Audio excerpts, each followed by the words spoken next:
Hello guys, नमस्कार। Welcome to my channel SKS English classes. आज हम सीखने वाले हैं नरेशन। ये एक ऐसा टॉपिक है जिससे आप भली भांति परिचित हैं।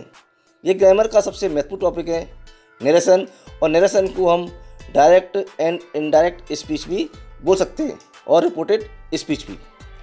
तो नरेशन को समझने से पहले, डायरेक्ट एंड इनडायरेक्ट स्पीच को समझने से पहले हमें समझना है कि डायरेक्ट स्पीच क्या होता है और इनडायरेक्ट स्पीच क्या होता है।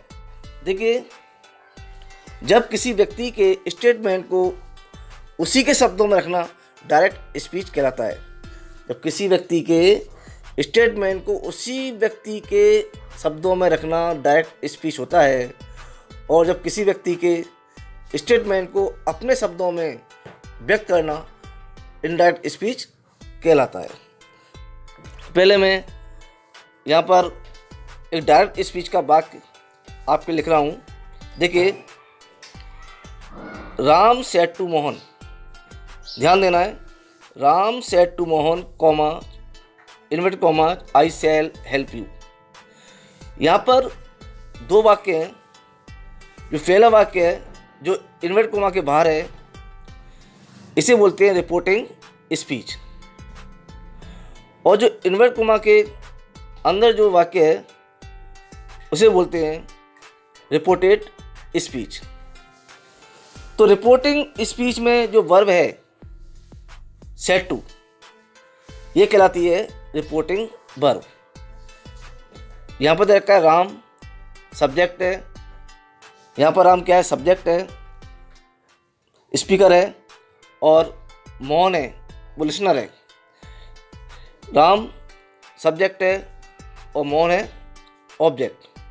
तो राम मोहन से कह रहा है। अब राम क्या कह रहा है, उसके स्टेटमेंट को इन्वर्टेड कॉमा के अंदर रखा हुआ है।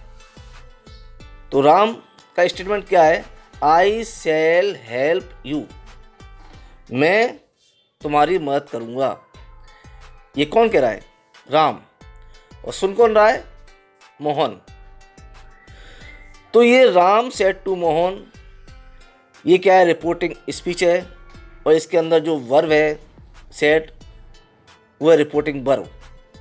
और आई शैल हेल्प यू जो इनवर्टेड कॉमा के अंदर है, उसे कहते हैं रिपोर्टेड स्पीच।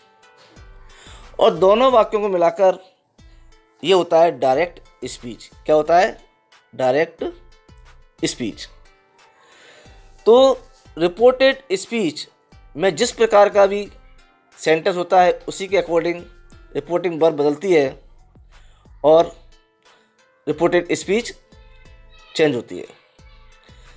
तो रिपोर्टेड स्पीच में जो सेंटेंस होता है वो 5 प्रकार में से कोई सा भी हो सकता है। तो पहले हम सेंटेंस के प्रकार के बारे में बात करेंगे। तो रिपोर्टेड स्पीच के सेंटेंस 5 प्रकार हो सकते हैं।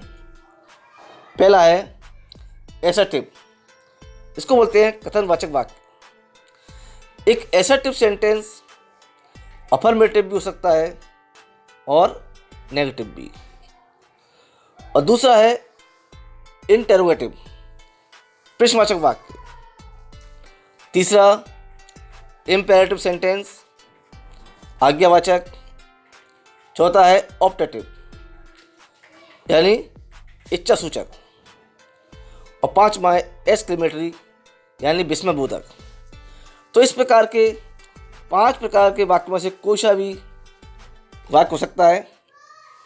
तो आज हम बात करेंगे एसर्टिव सेंटेंस के बारे में। तो देखिए, एसर्टिव सेंटेंस अगर रिपोर्टेड स्पीच में एसर्टिव सेंटेंस हो, यानी एफर्मेटिव हो या नेगेटिव, तो रिपोर्टिंग वर्ब किस प्रकार बदलती है। तो इसके कुछ नियम हैं, वो आपको जान लेने होंगे। तो देखिए, यदि रिपोर्टिंग वर्ब, आपको ध्यान देना है, यदि रिपोर्टिंग वर्ब प्रेजेंट या फ्यूचर में हो, प्रेजेंट यानी से हो, सेज, हैज सेड हो, और फ्यूचर विल से, सेल से, इस प्रकार। तो यदि रिपोर्टिंग वर्ब प्रेजेंट या फ्यूचर में हो, से, says, has said, will say, तो रिपोर्टेड स्पीच का टेंस कभी भी नहीं बदलता है। ध्यान देना, यदि रिपोर्टिंग वर्ब प्रेजेंट या फ्यूचर में हो तो रिपोर्टेड स्पीच का टेंस कभी भी नहीं बदलता है। अब देखते हैं रिपोर्टिंग वर्ब किस प्रकार बदलती है। ध्यान देना, यदि रिपोर्टिंग वर्ब के बाद ऑब्जेक्ट हो, यानी से टू या सेज टू या सेड टू, तो यदि रिपोर्टिंग वर्ब के बाद ऑब्जेक्ट हो तो से टू को टेल में बदलते हैं और सेज टू को टेल्स में और सेड टू को टोल्ड में। तो यदि रिपोर्टिंग वर्ब के बाद ऑब्जेक्ट हो तो से टू को टेल में, सेज टू को टेल्स में और सेड टू को टोल्ड में बदलते हैं। और यदि ऑब्जेक्ट ना हो तो, यदि ऑब्जेक्ट ना हो तो हम रिपोर्टिंग वर्ब को नहीं बदलते हैं, यानी से को से, सेज को सेज और सेड का सेड ही रखते हैं। ये आपको ध्यान देना है।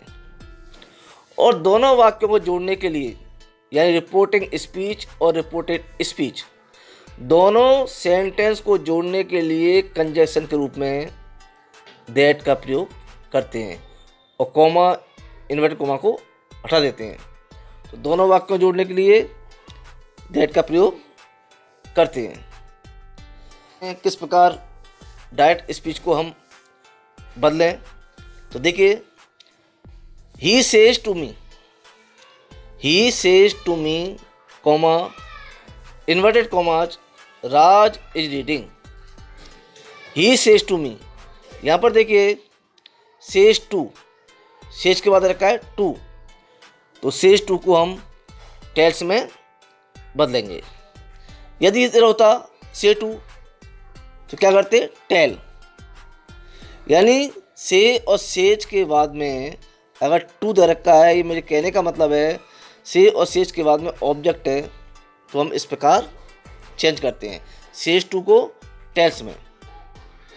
और दोनों वाक्य को जोड़ने के लिए दैट का प्रयोग, तो that Raj is reading, Raj is reading, जैसा भी वाक्य है उसको वैसा ही उतार देते हैं।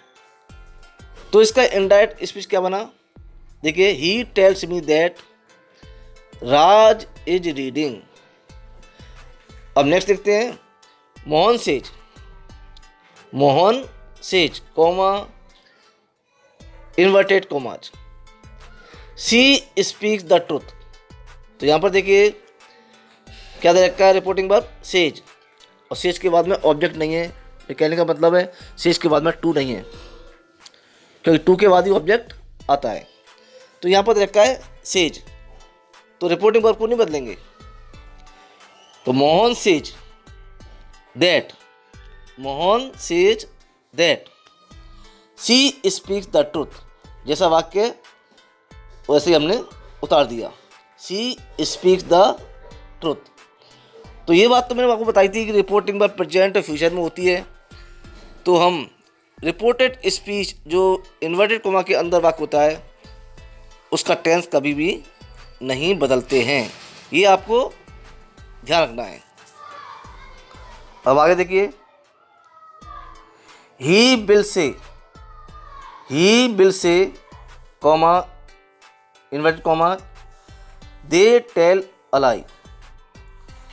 तो यहाँ पर देखिए इन्वर्टेड कॉमा के बाहर जो रिपोर्टिंग वर्ब है वो है विल से, यानी फ्यूचर में, तो विल से का विल से। तो he will say that, comma और इन्वर्टेड कॉमा दोनों हटा दिया, that he will say that they tell a lie. अब आगे देखते हैं, the girl says to mother, लड़की माँ से कहती है, the girl says to mother, comma, inverted comma, the teacher teaches well. तो यहाँ पर रखा है द टीचर टीचेज वेल, गुरुजी अच्छा पढ़ाते हैं। तो यहाँ पर जो रिपोर्टिंग वर्ब है वो क्या है, says to, says to, to के बाद ऑब्जेक्ट है, क्योंकि ऑब्जेक्ट आता है तभी टू का प्रयोग करते हैं। तो सेज टू मदर, तो सेज टू को चेंज करेंगे टेल्स में, सेज टू को किस में चेंज करेंगे? टेल्स में। तो देखिए, the girl tells mother that the teacher teaches well. तो आज हमने केवल इतना ही सीखा है कि रिपोर्टिंग वर्ब प्रेजेंट या फ्यूचर में हो और रिपोर्टेड स्पीच का वाक्य एसर्टिव हो, किस प्रकार चेंजिंग करते हैं। तो आगे नेक्स्ट वीडियो में हम रिपोर्टेड स्पीच को आगे बढ़ाते हुए और रूल्स को सीखेंगे। आज के लिए सिर्फ इतना ही। धन्यवाद। Thank you so much.